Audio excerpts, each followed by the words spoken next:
नमस्कार साथियों, जय हिंद जय भारत। स्वागत है आप सभी का ऑल एग्जाम प्लेस में। मैं हूं रोहित खेरा।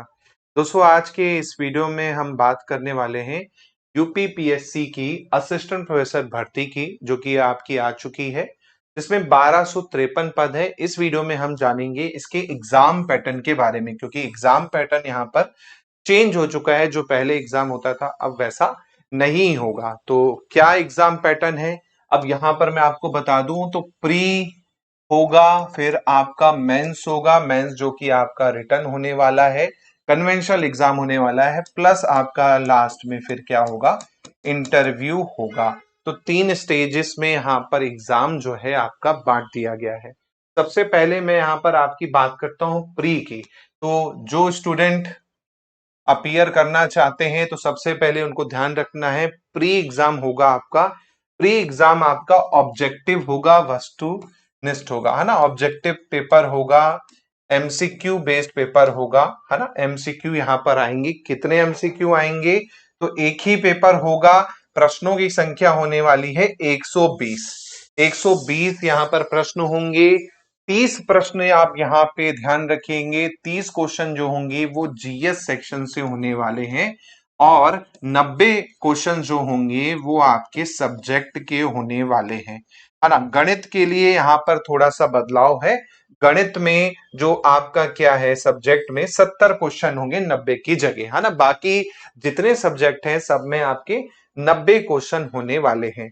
टोटल आप देखेंगे यहाँ पर मार्क्स जो दे रखे हैं वो 150 मार्क्स दे रखे हैं। जी हाँ, 150 150 मार्क्स का टोटल पेपर होगा। मतलब आप देखें तो 120 क्वेश्चन जो होंगे वो 150 मार्क्स के होंगे। जी हाँ, 120 क्वेश्चन आपके 150 मार्क्स के होंगे। टाइम की बात करें तो 2 घंटे का मात्र समय आपको दे रखा है। 2 घंटे में आपको 120 प्रश्न जो है हल करने हैं, है ना। इसके साथ साथ प्रारंभिक परीक्षा जो होगी वो आपकी केवल क्या होगी, आपकी क्वालिफाइंग नेचर की होगी। जो क्वालिफाई कर लेगा प्रारंभिक को, उसे ही मुख्य परीक्षा या लिखित परीक्षा में सम्मिलित होने का मौका मिलेगा। तो इसके मार्क्स नहीं जुड़ने वाले आपके मेरिट में। आप बस क्या करना है, इसको क्वालिफाई करके कट ऑफ निकालना है, जिससे आपका क्या आ जाएगा, मेंस का कॉल आ जाएगा। अब देखिए मुख्य परीक्षा क्या है, परंपरागत यानी रिटर्न स्टाइल में होने वाली है ना। यहां पर आपका रिटर्न पेपर होगा, कोई ऑब्जेक्टिव नहीं है। एक ही पेपर होगा यहाँ पर, एक ही प्रश्न पत्र होगा। प्रश्नों की संख्या यहाँ पर कितनी दे रखी है, 20 दे रखी है। 20 क्वेश्चन होंगे, 10 क्वेश्चन प्लस 10 क्वेश्चन, दो में बांट रखा है। पूर्णांक की बात करें तो भाई पहले जो 10 क्वेश्चन होंगे वो 80 मार्क्स के होंगे, और जो बाद वाले 10 क्वेश्चन होंगे वो 120 मार्क्स के होंगे। टोटल आपका पेपर होगा 200 मार्क्स का, है ना। टोटल पेपर आपका रिटर्न जो होगा 200 मार्क्स का होगा। और इसका जो पाठ्यक्रम होगा ये आपका मुख्य विषय जो है आपका, आपने जो चूज किया है वो होगा। यहाँ पर जीएस का कोई वो नहीं है। अब देखिए इसमें भी आपका क्या है, मुख्य परीक्षा में जैसे इसमें 10 क्वेश्चन में बांटा गया है, तो ये खंड ए हो गए और ये खंड बी हो गए। खंड ए में जो है आपका 10 प्रश्न होंगे वो लघु उत्तरीय होंगे, जिनकी शब्द सीमा जो होगी वो 125 शब्द होगी। 125 शब्द आपको लिखने हैं, और एक क्वेश्चन आपका यहाँ पर देखेंगे तो 8 मार्क्स का हो जाता है ना। एक क्वेश्चन आप देखेंगे, एक प्रश्न देखेंगे तो 8 मार्क्स का हो जाता है, और 125 शब्द की शब्द सीमा दे रखी है। जबकि दीर्घलिप्तीय जो बी सेक्शन है, खंड बी है, उसमें आपका 200 शब्द होंगे। 200 शब्द में आपको लिखना है, और एक क्वेश्चन यहाँ पर कितने का हो जाएगा, 12 मार्क्स का हो जाएगा।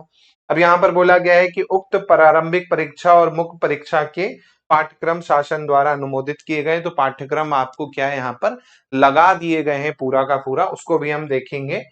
इसके बाद जाहिर सी बात है, इसके बाद क्या होगा, साक्षात्कार यानी इंटरव्यू होगा, जो कि 25 अंक लिखा गया है। 25 अंक यथा शासन के आदेश अनुसार, है ना, ये लिखा गया है। तो 25 अंक आप मान के चलिए आपका रिटर्न होगा।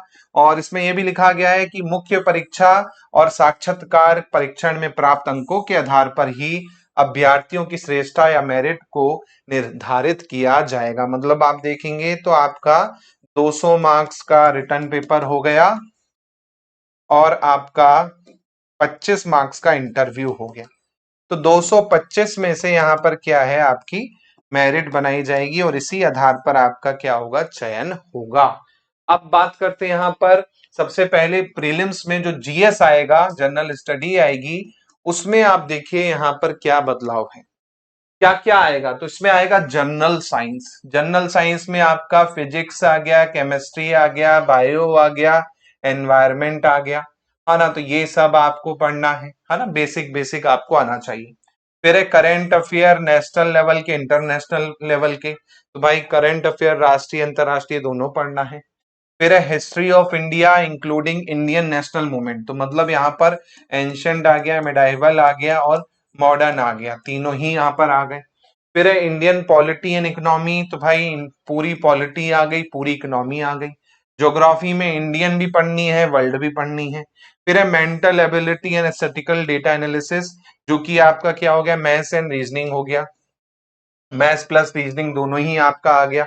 अब यहां पर कहा गया है कि candidate are expected to have general awareness about the topic with special reference to UP. तो यहाँ पर यूपी के रेफरेंस में भी आपको क्या हो गया, जीके देखना पड़ेगा, जिसमें आपका ज्योग्राफी, पॉलिटी, इकोनॉमी सब सिनारियो आ जाता है। तो यहाँ पर आपको पूरा इंडियन जीके के साथ साथ यूपी जीके भी आपको क्या है, पढ़ना है।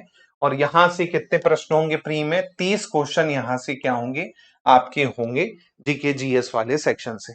अब आते हैं सब्जेक्ट पे। तो सब्जेक्ट में अलग अलग सब्जेक्ट का अलग अलग यहाँ पर क्या है, तैयार किया गया है सिलेबस। जैसे अगर मैं हिंदी का आपको यहाँ पर क्या करूं, सिलेबस का दर्शन करवा देता हूं थोड़ा सा, तो आपको और क्लियर हो जाएगा। जैसे आप यहाँ पर हिंदी का सिलेबस देख पा रहे होंगे, है ना, यहाँ पर आप हिंदी का सिलेबस देख पा रहे होंगे।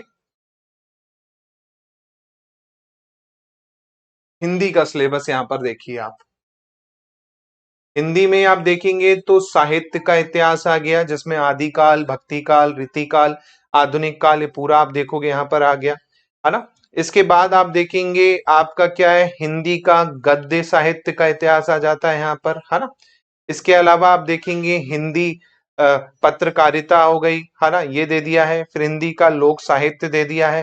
फिर यहाँ पर खंड 2 में आप देखेंगे क्या है, काव्य शास्त्र दे दिया है पूरा का पूरा, है ना। काव्य शास्त्र में आप देखेंगे पूरा काव्य शास्त्र आ जाता है ना। इसके बाद आप देखेंगे यहाँ पर हिंदी का तीसरा खंड जो है, खंड 3, जिसमें हिंदी का भाषा और उसका विकास दे दिया है, पूरा आपको क्या है, देखने को मिल जाएगा। ये देखिए पूरा का पूरा, जिसमें आप देखेंगे हिंदी कैसे बनी, है ना, भौगोलिक स्थिति क्या थी, भाषिक वो क्या रहा, है ना, संस्थाएं कौन कौन सी रही, पत्रिकाएं कौन सी रही, भाषिक स्वरूप हो गया। तो पूरा का पूरा हिंदी यहाँ पर आपको क्या है, दे दिया है सिलेबस में, जो कि आपका प्री में भी सेम होने वाला और मेंस में भी सेम होने वाला है। अब इसकी तैयारी कैसे करना है, तो देखिए जीके जीएस के लिए तो मैं बुक्स पर आपका क्या है, ले आऊंगा कि भाई कौन सी बुक्स है। हिंदी के लिए भी मैं आपको यहाँ पर कुछ बुक्स बता दूंगा किससे आपको पढ़ना है। इसके अलावा दोस्तों हिंदी का आपको यहाँ पर क्या मिल जाएगा, कोर्स मिल जाएगा, और पेपर 1 जो है जीएस वाला पार्ट है, उसका भी कोर्स जल्दी चालू होने वाला है। तो ये पेपर हिंदी सब्जेक्ट के लिए आपको मिलने वाला है, जिसमें सब कुछ आपका कवर करवा दिया जाएगा।